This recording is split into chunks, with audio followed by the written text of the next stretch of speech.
Shariamerica. As I'm sure you already know, not long ago, Pastor Terry Jones and his church put the Quran on trial, found it guilty, and sentenced it to this.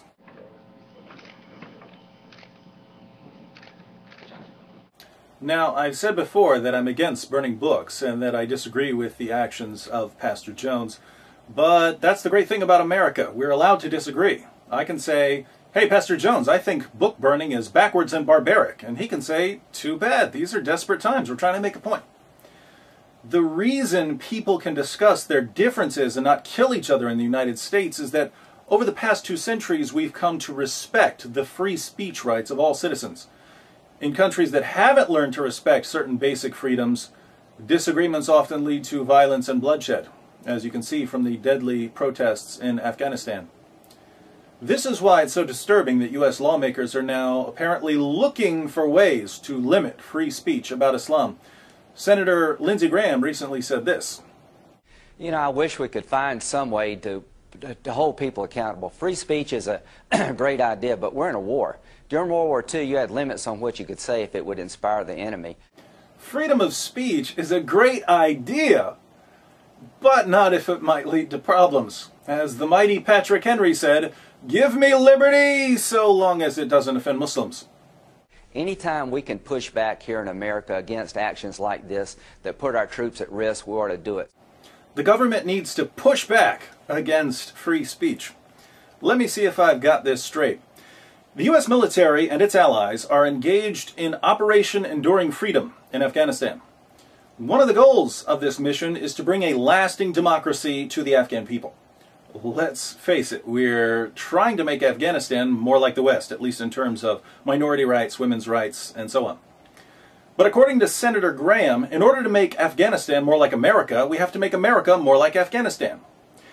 If we want to win Operation Enduring Freedom over there, we need to start Operation Enduring Sharia over here. Yes, if you want victory over the Taliban, just let the Taliban revise the Bill of Rights.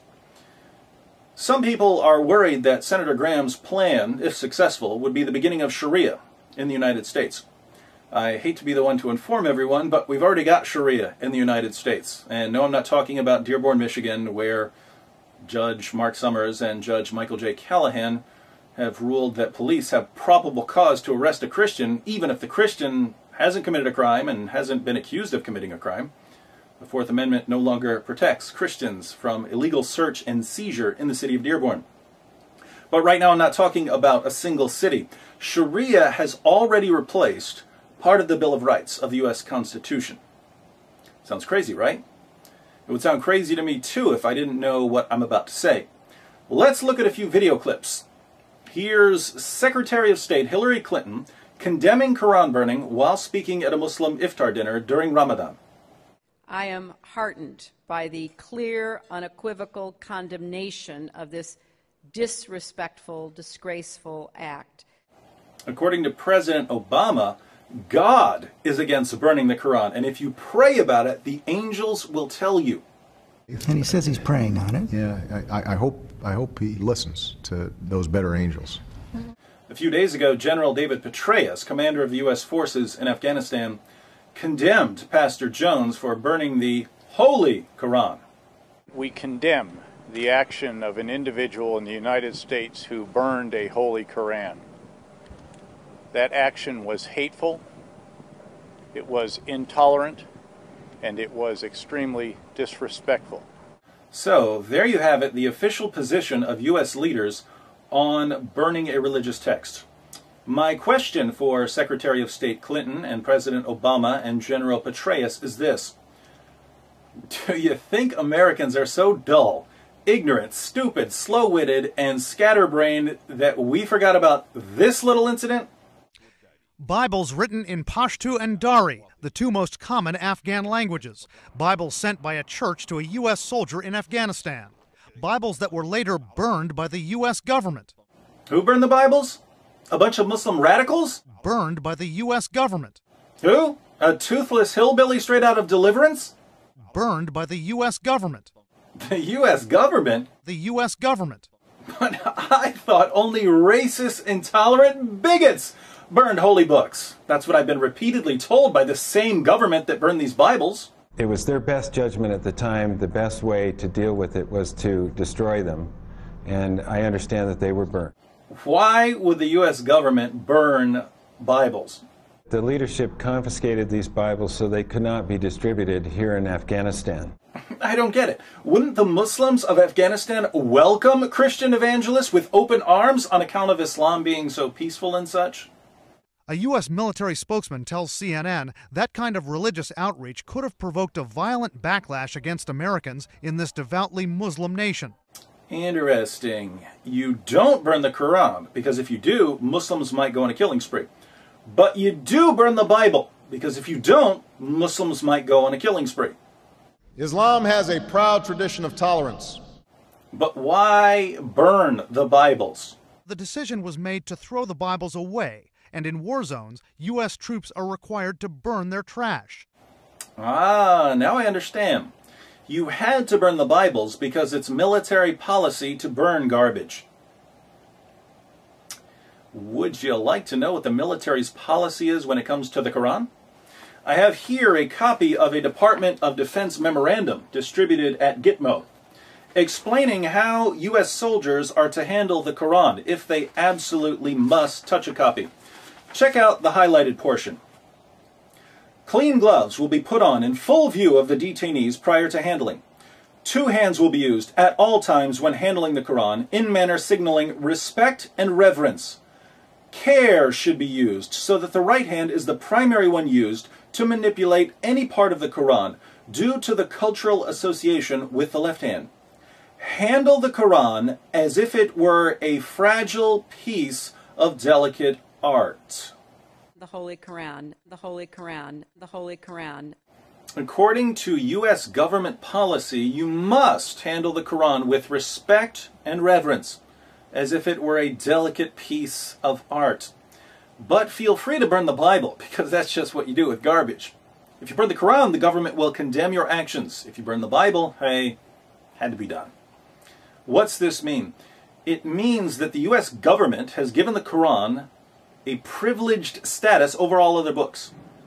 They say it's wrong to burn religious texts, but their actions show they really only care about one religious text. This means, of course, that the government has violated the Establishment Clause of the First Amendment. They're giving a special position to the Holy Book of Islam. And what has replaced the Establishment Clause? How about Surah 9, verse 33? The Holy Quran teaches that it is He who has sent His messenger, Muhammad, with guidance and the religion of truth, Islam, to make it superior over all religions, even though the mushrikun, polytheists, pagans, idolaters, disbelievers in the oneness of Allah, hate it. If you have a Quran, you might want to read this verse in context. Verse 29 commands Muslims to fight those who do not believe in Allah. Verse 30 condemns Christians and Jews and calls for our destruction. Verse 31 claims that Christians and Jews have abandoned pure monotheism. Verse 32 says that unbelievers try in vain to put out Allah's light. And finally, verse 33 declares that Allah will make Islam superior to all other religions. So our leaders are giving Islam the special treatment it demands. A Holy Quran, a Holy Quran, a Holy Quran. This is why, even though the vast majority of religiously motivated hate crimes in the U.S. are directed against Jews, we're having hearings on anti-Muslim bigotry. Why are Muslims more important than Jews? Surah 3, verse 110 says to Muslims, the Holy Quran tells us, you are the best of peoples ever raised up for mankind. Muslims are the best people in the world. But who are the worst people in the world? Jews, Christians, and other non-Muslims. Surah 98, verse 6. as the Holy Quran tells us, verily, those who disbelieve in the religion of Islam, the Quran, and Prophet Muhammad, from among the people of the Scripture, Jews and Christians, and al-mushrikun will abide in the fire of hell. They are the worst of creatures. We're the worst of creatures. Muslims are the best of peoples. That's what this book says, and it's obviously the official position of the U.S. government. Oh, I'm sorry. Should I be using my right hand, President Obama? I don't want the FBI kicking down my door.